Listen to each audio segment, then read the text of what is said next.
for whatever reason, there might be some struggles or challenges.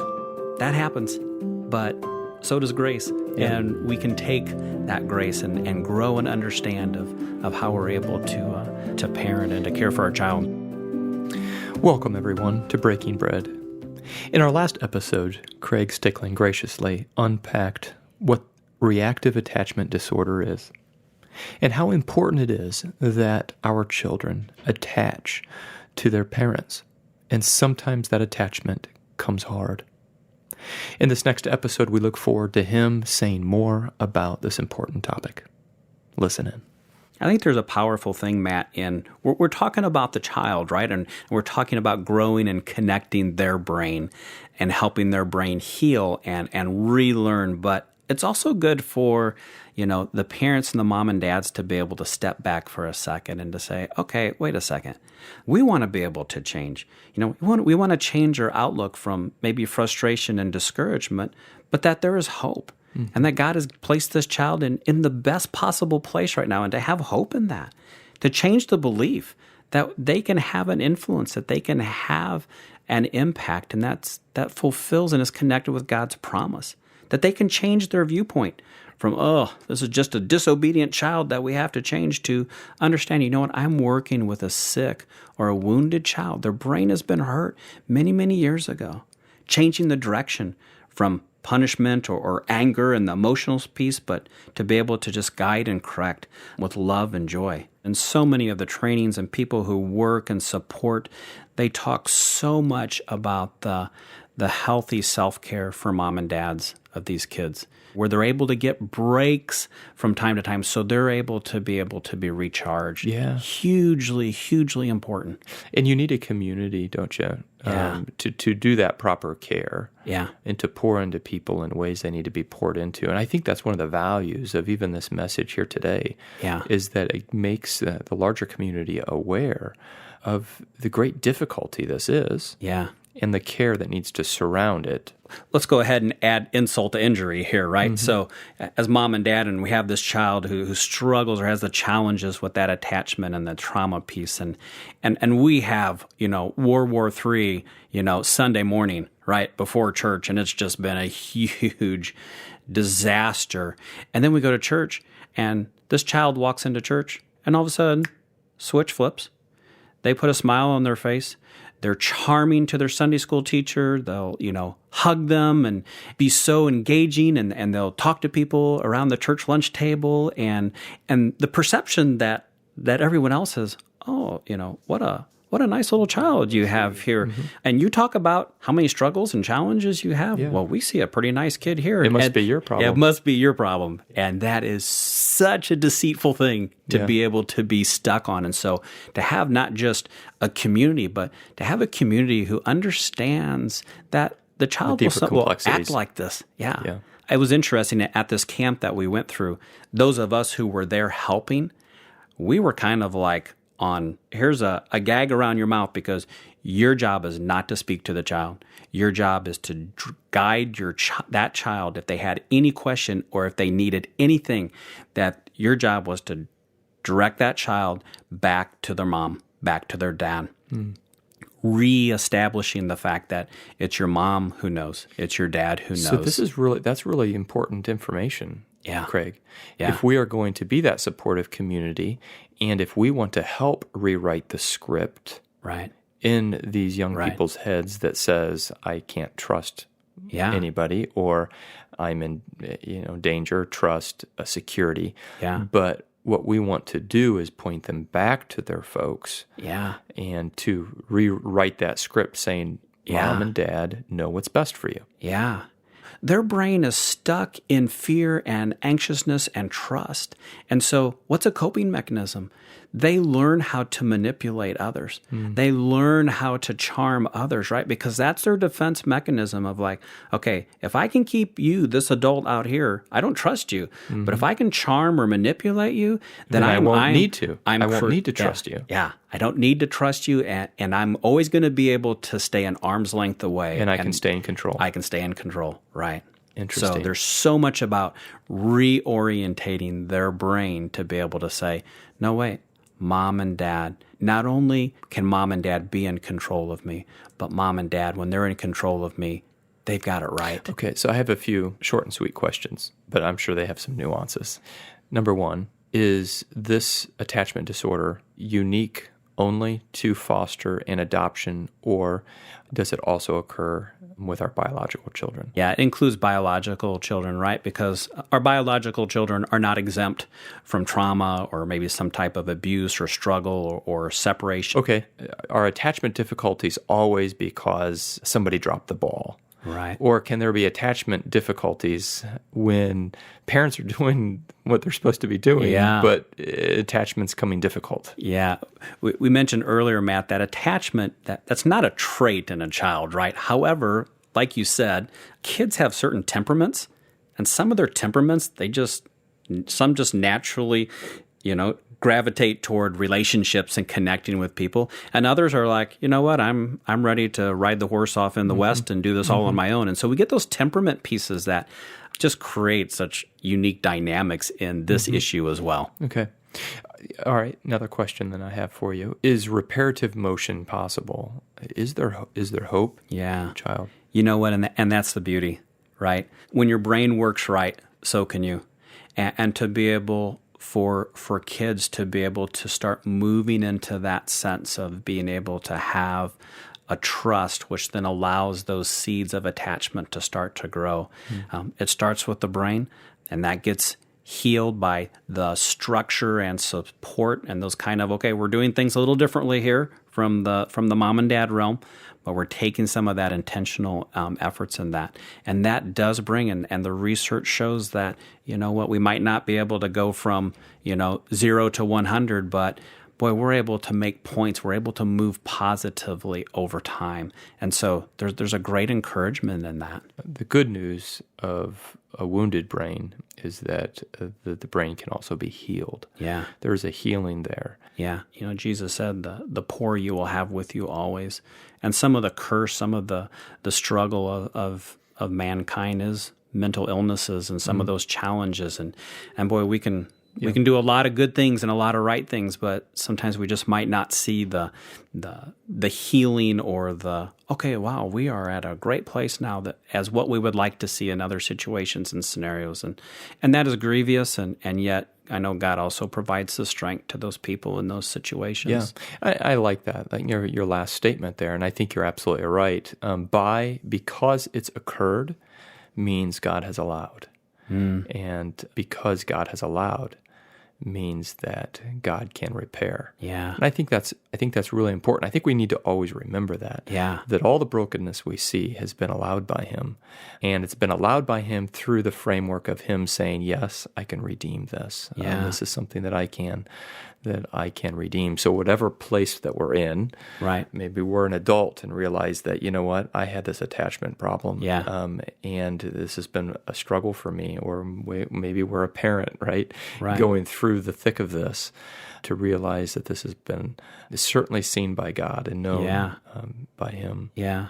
We were able to observe some of that at the camp with the 5 or 6 families that were there. And we were able to see, in nearly all the kids that were there, we were able to see a significant reduction of child in control of everything, disrespectful, all of those kind of tags that are out there. And by the end of the week, with great encouragement to the mom and dads, great encouragement to their training and direction, we were able to see change. Yeah, turning towards their folks. Yeah, in just that amount of time. And I was like, I was so thrilled in being able to be a firsthand observer of this.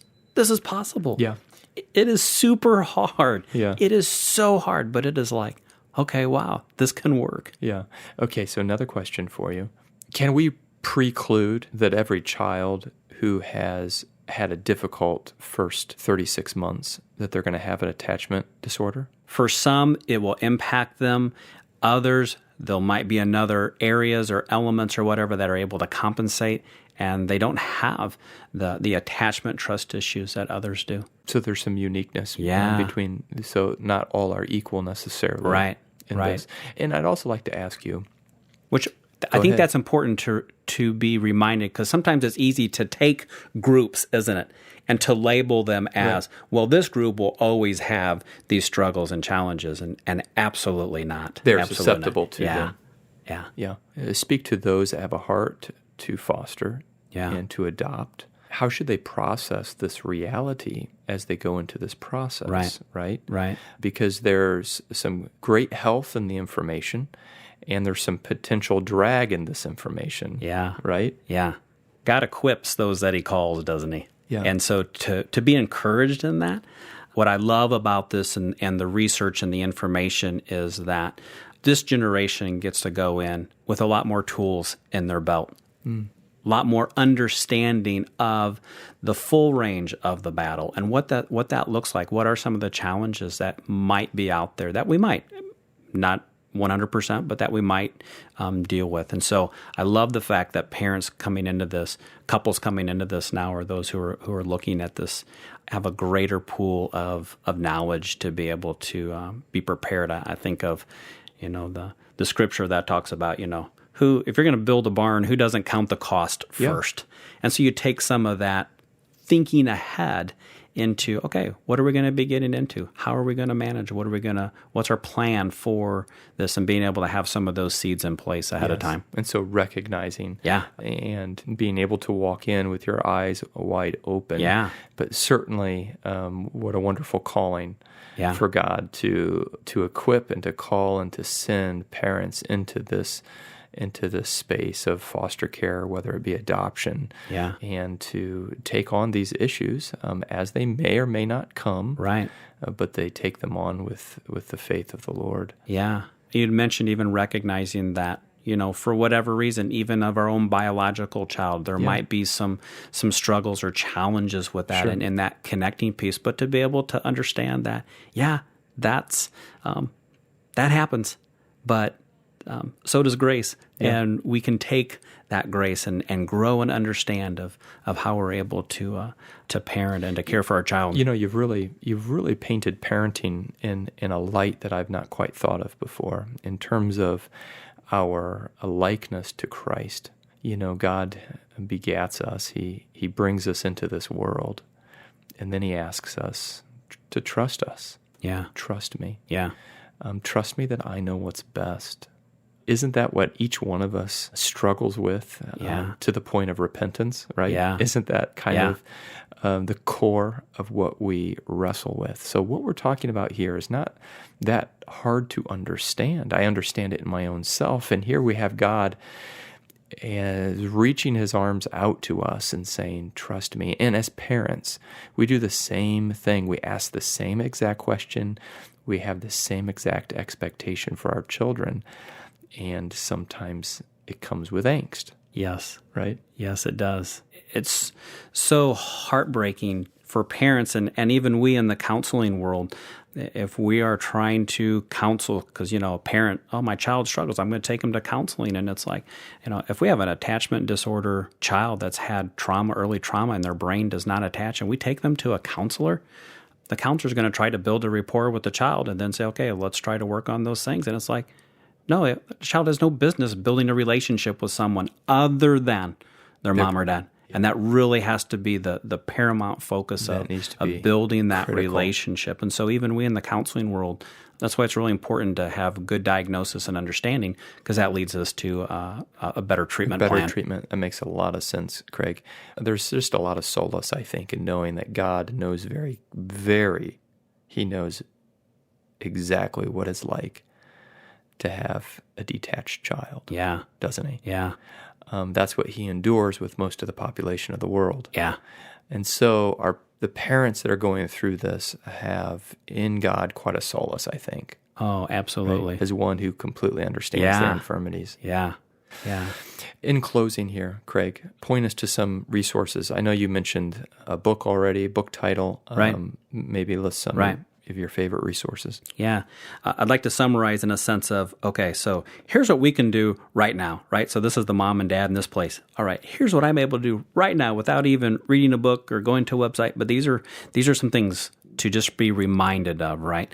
And that is just to be reminded that, as a mom and dad, that you as the caregiver, that you're strong enough and smart enough to protect them, even when they try to manipulate you, that you will be able to handle their misbehavior in a fair and consistent way, teaching restitution, because they're going to be in opposition to that you can be able to remain calm and respond to their stressful conditions, even when they're causing them, but you're going to be able to respond calmly and collectively, even though that's pretty hard at times. And lastly, that you're looking at the protection of this child and recognizing, I don't want to put them in areas that they're going to fail and that they'll have extra temptations or struggles. So I'm looking at protecting them as well. So as a parent, being able to understand that, okay, there's some special parameters here that I always want to bring, and that they can do that, and that they can bring that, and that they can have that in their heart and mindset is a beautiful reminder to them. What you're saying is they can do all that they need to do in order to have that trust. Yeah.